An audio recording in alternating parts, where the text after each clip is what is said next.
Alors que les yeux du monde entier sont focalisés sur ce qui se passe au réveil d'Asbury, que les gens sont visités par le Saint-Esprit et que les témoignages affluent sur les réseaux sociaux, peut-être que tu te dis «Et moi?» Peut-être que tu aspires à une visitation de Dieu pour toi-même. Tu sens que tu as besoin de plus de Dieu mais tu ne sais pas comment faire. Je voudrais dans cette vidéo te partager 5 étapes pour y parvenir.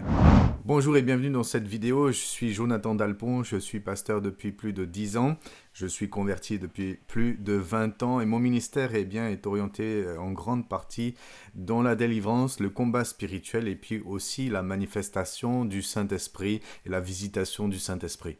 Et ce que je voudrais dire aujourd'hui, c'est qu'on ne peut pas fabriquer un réveil, mais on peut créer des conditions favorables pour pouvoir recevoir un souffle nouveau de Dieu dans notre vie. Le vent souffle. En parlant de la nouvelle naissance et de la vie de l'esprit dans l'évangile de Jean, chapitre 3, verset 8, Jésus nous dit ceci, « Le vent souffle où il veut et tu en entends le bruit, mais tu ne sais pas d'où il vient ni où il va. » Jésus dit, « Le vent souffle. » Le vent, dans ce cas de figure, c'est le symbole du Saint-Esprit. Le vent souffle, il parle de la nouvelle naissance, de la vie de l'esprit, et il dit, « Le vent souffle où il veut. » Mais il souffle. En réalité, le vent du Saint-Esprit ne cesse jamais de souffler. Et on n'a pas à finalement quémander pour qu'enfin ça soit notre tour d'être rempli du Saint-Esprit. En réalité, Dieu est déjà d'accord avec ça et le vent souffle. C'est plutôt nous qui ne sommes pas toujours dans les conditions requises pour que le vent qui souffle puisse s'engouffrer dans nos vies. Un peu comme des bateaux à voile qui n'ont pas déployé leur voile et où il faut sortir les rames. Alors qu'il suffirait de hisser la voile, de déployer la voile pour que le vent qui souffle puisse s'engouffrer dedans. Et là, les choses vont commencer à bouger. Alors comme je te le disais, je voudrais te partager 5 points pour pouvoir y parvenir, pour pouvoir déployer la voile dans ta vie spirituelle et que le vent du Saint-Esprit puisse s'engouffrer, que tu puisses recevoir un nouveau souffle de la vie de l'Esprit dans ta vie. Et le premier point, c'est vivre dans la sainteté.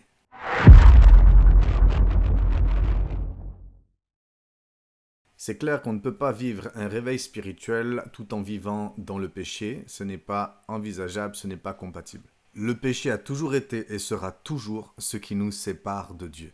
Alors c'est peut-être un peu basique de dire ça, mais en réalité, étant pasteur depuis plus de 10 ans, je me rends bien compte effectivement que c'est pas toujours évident, même pour des chrétiens, de se séparer de certaines choses qui sont des péchés. Et on le voit à Asbury, et il n'y a rien de nouveau à ça.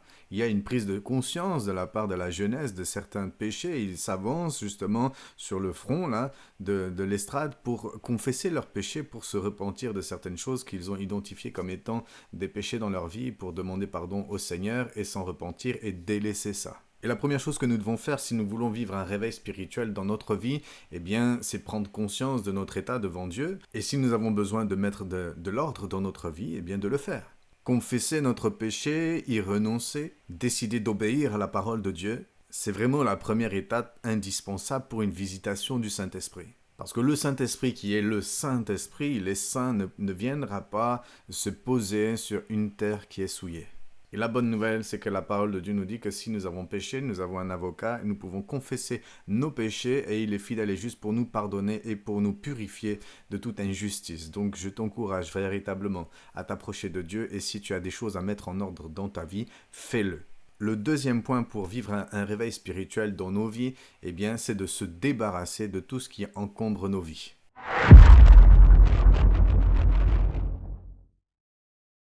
On ne parle plus là de péché, mais de ce qui dans nos vies peut devenir tellement encombrant, que ça va nous empêcher de nous approcher véritablement de Dieu comme on le devrait. Notre emploi du temps peut être surchargé au point qu'on n'a pas le temps. Et même quand tu prends le temps et que tu t'assois un moment pour prier et chercher la présence de Dieu, ta tête peut être tellement prise par autre chose, pleine d'autres choses, que quand tu vas commencer à vouloir prier et rentrer dans la louange, il y a tout un tas de pensées qui vont se mettre en route dans ta tête. Tu vas penser à ci, tu vas penser à ça, tu vas penser encore à autre chose, et tu ne vas pas pouvoir véritablement te concentrer sur Jésus pour pouvoir rentrer dans la plénitude de la vie de l'Esprit qui voudrait être déversée dans ta vie à ce moment-là. Dans l'évangile de Matthieu chapitre 13 verset 22, c'est un passage très connu, c'est le passage du semeur qui sortit pour semer. Jésus dit ceci, il dit que celui qui a reçu la semence parmi les épines, c'est celui qui entend la parole, mais en qui les soucis du siècle présent donc et la séduction des richesses étouffent cette parole et la rendent infructueuse. Les soucis du siècle présent, les soucis que nous avons, c'est-à-dire les préoccupations, tout ce qui occupe nos vies, les soucis, eh bien tout cela étouffe notre vie spirituelle. Jésus rajoute encore la séduction des richesses. La séduction des richesses. Après quoi nous courons dans notre vie? Qu'est-ce que nous recherchons? Qu'est-ce qui nous a amorcé, accroché, séduit? Et ce après quoi, eh bien, nous courons pour notre vie.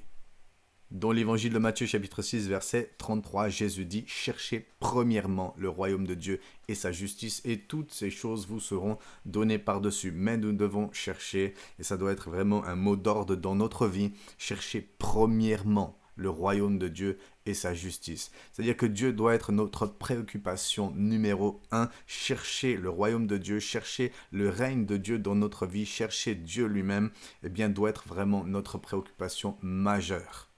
Si on ne sait pas prendre du temps pour les choses de Dieu, comment peut-on espérer vivre un réveil?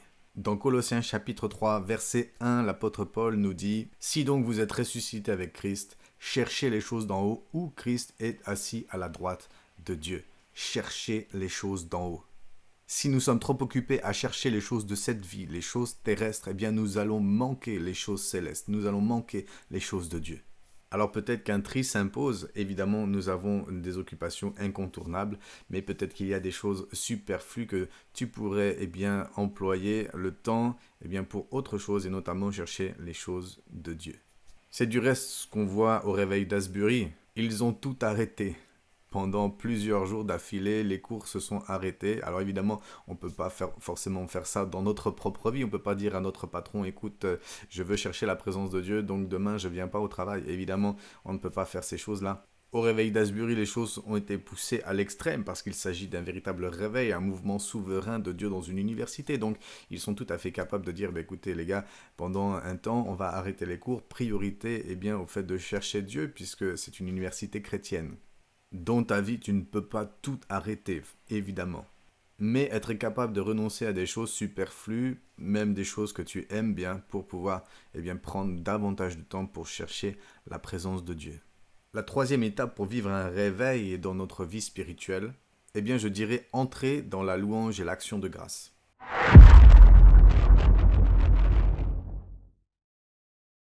Les deux premiers points nous parlaient plutôt des obstacles qu'il nous faut enlever pour pouvoir vivre un réveil personnel avec le Seigneur.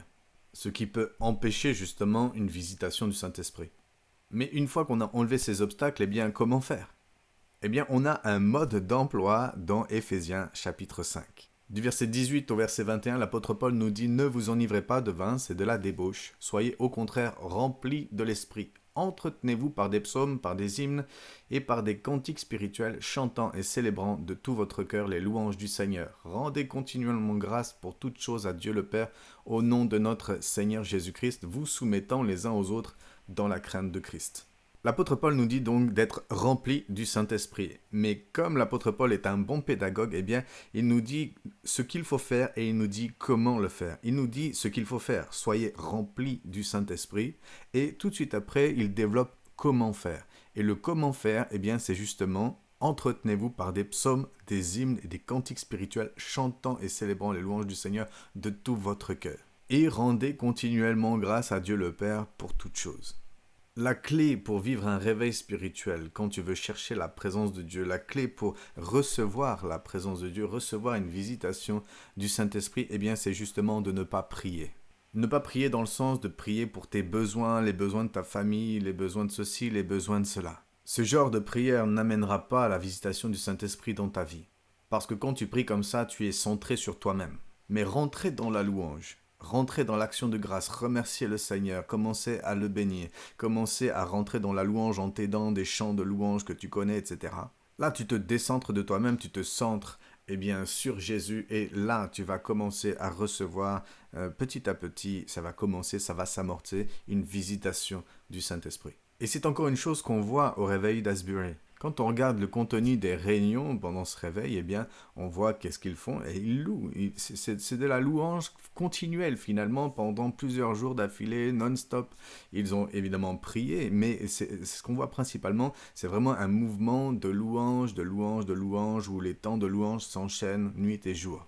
La louange va permettre d'assainir ton atmosphère spirituelle et va attirer la présence de Dieu dans ta vie. Alors quand tu veux chercher la présence de Dieu, prends un moment, assieds-toi, comme Jésus dit, entre dans ta chambre, ferme ta porte, là ton Père est là dans le lieu secret et commence à louer, rentre dans la louange, mets de la musique, mets des cantiques, rentre dans la louange, fixe tes yeux sur Jésus et là le Saint-Esprit va commencer à descendre. Il va y avoir un renouvellement spirituel. Si tu parles en langue aussi, commence à parler, chanter en langue, parce que la Bible nous dit que celui qui parle en langue s'édifie lui-même. Alors utilise aussi le chant en langue pour chanter les louanges du Seigneur. Le quatrième point pour vivre un réveil spirituel, c'est de vivre la délivrance.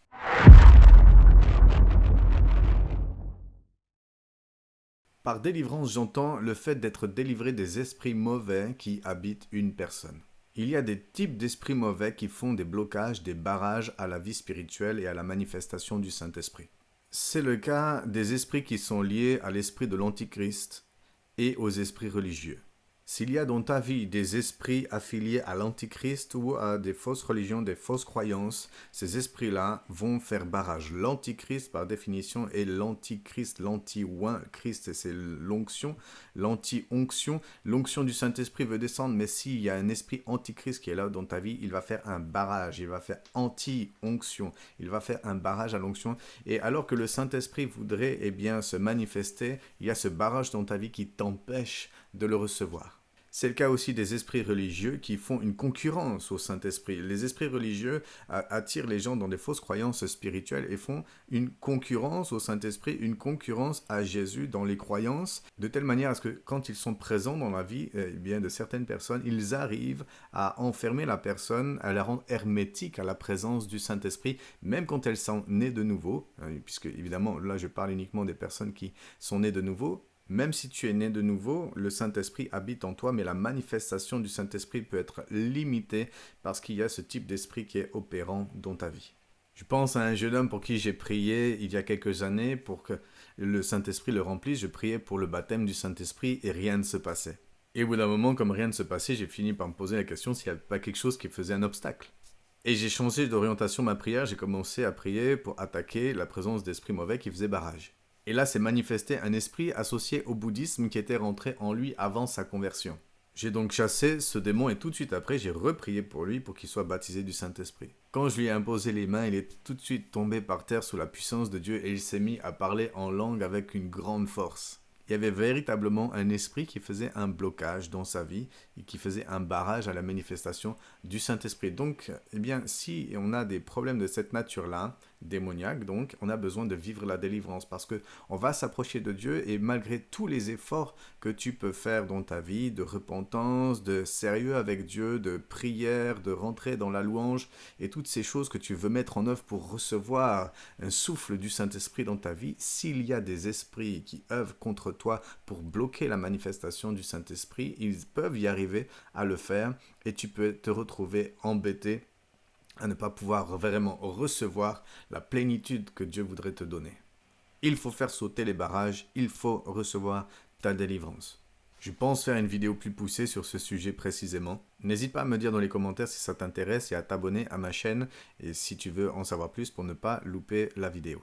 Et peut-être que tu vas avoir besoin d'aide. Alors, si tu as des personnes qui peuvent t'aider pour ça, prier pour ta délivrance, c'est super, merci Seigneur, va les trouver. Si tu n'as personne, tu peux toujours venir participer aux soirées de délivrance que nous organisons. Ce sont des soirées que j'ai appelées les soirées Kingdom pour la manifestation du Saint-Esprit, la guérison divine et la délivrance. Je pourrais prier pour toi, pour que tu sois délivré et rempli du Saint-Esprit si tu le souhaites.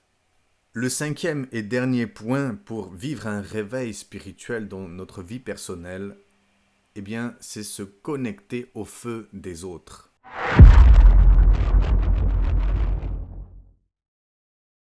Pour allumer un feu là où il n'y a pas de feu, on utilise un briquet, une allumette, bref, un élément extérieur qui est porteur de feu.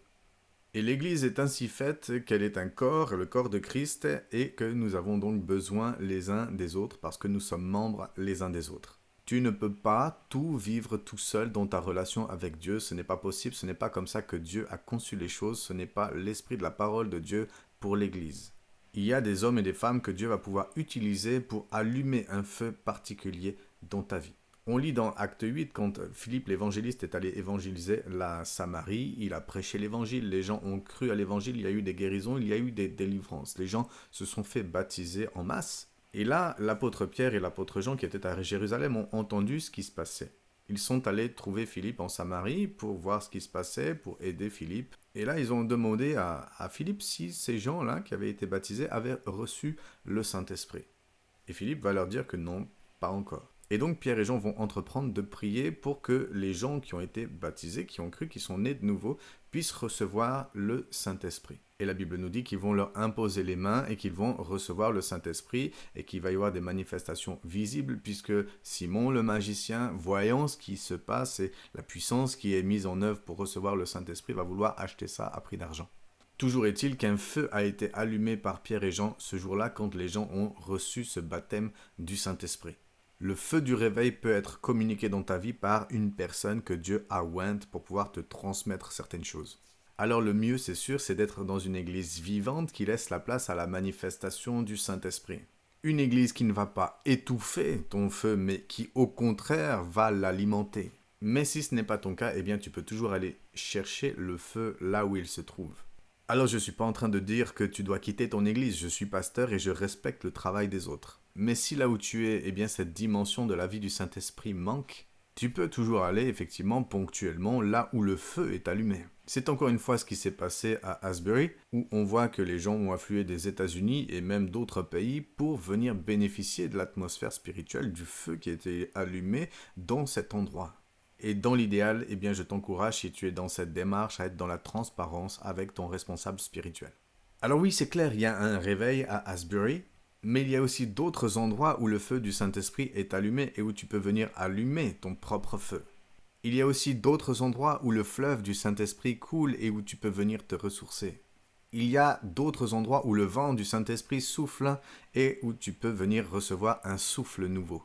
Et si tu ne sais pas aller, eh bien tu peux toujours nous rejoindre. On organise régulièrement des soirées de réveil dédiées justement à la manifestation du Saint-Esprit, à la guérison divine, à la délivrance. Et ce sont des moments particulièrement bénis dans la présence de Dieu où le Saint-Esprit est à l'œuvre, où des gens sont délivrés, sont guéris dans leurs émotions, vivent des libérations intérieures, où les démons eh bien, sont chassés aussi. Et où il y a des temps de renouvellement dans le Saint-Esprit, des visitations du Saint-Esprit. Dieu veut nous bénir, Dieu veut nous visiter, mais c'est à nous d'entreprendre ce qu'il faut eh bien, pour pouvoir recevoir ce qu'il veut nous donner.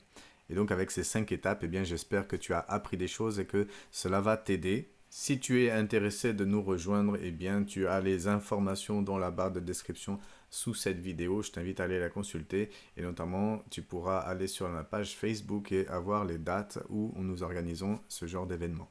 Je t'invite à partager cette vidéo si elle t'a plu pour que d'autres puissent être encouragés dans cette dimension-là. Et je te dis à bientôt pour une nouvelle vidéo. Que le Seigneur te bénisse.